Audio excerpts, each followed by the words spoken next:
자, 여러분 안녕하세요. 오늘은 기초 한국어를 공부합니다. 준비해서បងប្អូនទាំងអស់គ្នាដែលមានបំណងចង់សិក្សាភាសាកូរ៉េដើម្បីទៅធ្វើការនៅប្រទេសកូរ៉េសម្រាប់បងប្អូនដែលមិនទាន់ចេះសោះអាចសិក្សាតាមវគ្គដំបូងនិងថ្នាក់មូលដ្ឋានគ្រឹះភាសាកូរ៉េបាទអញ្ចឹងមេរៀនបន្ទាប់គឺយើងរៀនអំពីស្រៈផ្សំស្រៈផ្សំមាន11មាន11តួ11តួមាន11តួអញ្ចឹង11តួហ្នឹងយើងមើលខាងក្រោមមកបងប្អូនអរគ្នាយើងមើលមានស្រៈអីខ្លះមានស្រៈអេស្រៈអេស្រៈយេស្រៈយេមានស្រៈអេស្រៈអេបន្ទាប់ពីស្រៈអេមកមានស្រៈយេបន្ទាប់ពីស្រៈយេមកមានបងប្អូននេះមានស្រៈវ៉ាមានស្រៈវ៉ាបន្តមកទៀតមានស្រៈវេស្រៈវេបន្ទាប់ពីស្រៈវេមកយើងមានស្រៈវេវេហើយយើងមានបន្តមកទៀតមានស្រៈវបន្ទាប់ពីស្រៈវមកយើងមានស្រៈវេទៀតប៉ុន្តែការសរសេរខាងលើនេះស្រៈវេនិងស្រៈវេខាងក្រោមនេះការតម្រង់សរសេររបស់វាខុសគ្នាតែសំឡេងរបស់វាគឺដូចគ្នាអញ្ចឹងបន្ទាប់ពីស្រៈវេមកមានស្រៈវីបន្ទាប់ពីស្រៈវីមកយើងស្រៈចុងក្រោយគឺស្រៈអ៊ុយអញ្ចឹងស្រៈផ្សំរបស់យើងមាន11តួអំពីការតម្រង់នៅក្នុងការសរសេរបងប្អូននេះតម្រង់ក្នុងការសរសេរគឺយើងសេអញ្ចឹងអាលេខ0នេះគ្រាន់តែជាតំណាងបងប្អូនណា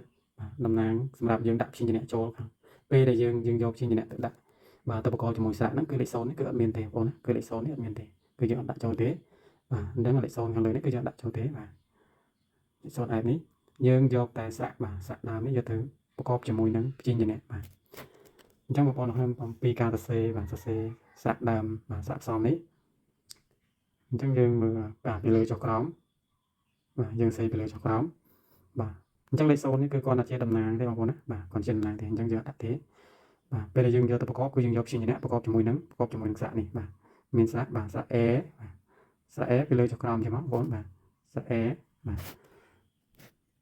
បន្តមកទៀតស្រៈយេស្រៈយេយើងគប់ពីលើចុះក្រោមដូចគ្នាគប់ពីលើចុះក្រោមដូចគ្នាបន្តមកទៀតពីលើចុះក្រោមមកមួយទៀតបន្តមកទៀតពីឆ្វេងមកស្ដាំពីឆ្វេងមកស្ដាំយើងគប់2ចេះមកអញ្ចឹងបងប្អូនអាចសរសេរស្អាតរៀនសរសេរស្អាតតោះអញ្ចឹងបន្ទាប់ពីស្រៈយេមកយើងមានស្រៈអេស្រៈអេយើងគប់ពីលើចុះក្រោមពីឆ្វេងមកស្ដាំបន្តមកទៀតពីលើចុះក្រោមទៀតអានេះគេហៅស្រៈអេបន្ទាប់ពីស្រៈអេមកគឺស្រៈយេស្រៈយេបងប្អូនគ្នាយើងគប់ពីលើចុះក្រោមគូស្អាតទៅខ្ញុំគូក៏ស្អាតទេដោយសារខ្ញុំគូតារប៊ិចកុំព្យូទ័រនេះអញ្ចឹងយើងគូពីលើចុះក្រោមហើយយើងគូគូពីឆ្វេងមកស្ដាំ2មកបន្ទាប់មកទៀតយើងគូពីលើចុះក្រោមទៀតតោះអញ្ចឹងបន្ទាប់ពីស្រៈយេមកយើងគូគឺស្រៈវ៉ាអញ្ចឹងលេខ0នេះគ្រាន់តែជាតំណាងទេយើងមិនបាច់ដាក់ទេបងប្អូនណាយើងយកគ្រាន់តែជាតំណាងថាយើងដាក់ប្រកបជាមួយនឹងស្រៈផ្សំទេដាក់ជាមួយស្រៈផ្សំទេតោះយើងមើលស្រៈវ៉ាស្រៈវ៉ាយើងគូពីឆ្វេងមកស្ដាំពីលើចុះក្រោមបន្តមកទៀតពីលើចុះក្រោមទៀតបន្តមកទៀតពីឆ្វេងមកស្ដាំបន្តមកទៀតស្រៈវេ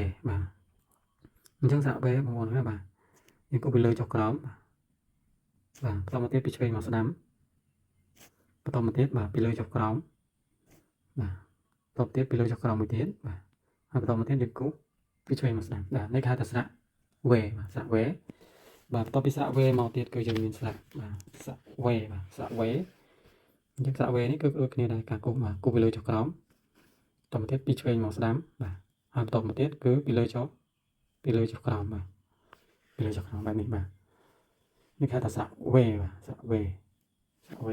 តោះបន្តទៀតស្រៈវនេះអញ្ចឹងស្រៈវយើងគប់ពីឆ្វេងមកស្ដាំពីលើចុះក្រោមពីលើចុះក្រោមបន្តមកទៀតពីឆ្វេងមកស្ដាំបន្តមកទៀតពីលើចុះក្រោម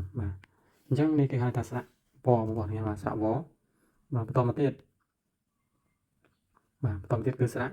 វេបាទស្រៈវេគឺយើងគូសដូចគ្នាបាទពីឆ្វេងមកស្ដាំបាទពីលើចុះក្រោមបាទពីឆ្វេងមកស្ដាំ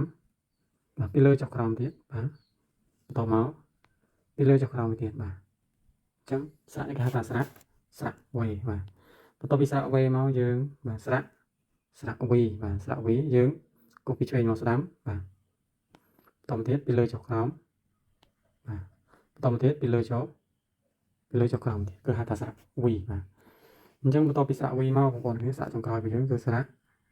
អ៊ឺយបាទចាំតិចបងប្អូនគ្នាបាទ sorry បាទអញ្ចឹងស្រៈអ៊ឺយបាទស្រៈអ៊ឺយគឺយើងគូសពីឆ្វេងមកស្ដាំបាទហើយបន្តមកទៀតបាទពីលើចុះក្រោមបាទយើងគូសជាប់គ្នាមកបាទនេះគេហៅថាស្រៈអ៊ឺយបាទអញ្ចឹងបងប្អូនគ្នាពេលដែលយើងសរសេរគឺយើងសរសេរឲ្យបានស្អាតបាទសរសេរបានស្អាតដោយសារខ្ញុំសរសេរតាមកុំព្យូទ័រវាមិនស្រួលដូចយើងសរសេរដៃនៅក្នុងសៀវភៅទេបងប្អូនគ្នាបាទជម្រាបលាបងប្អូនទាំងអស់គ្នាបាទជួបគ្នានៅមេរៀនបន្តអញ្ញង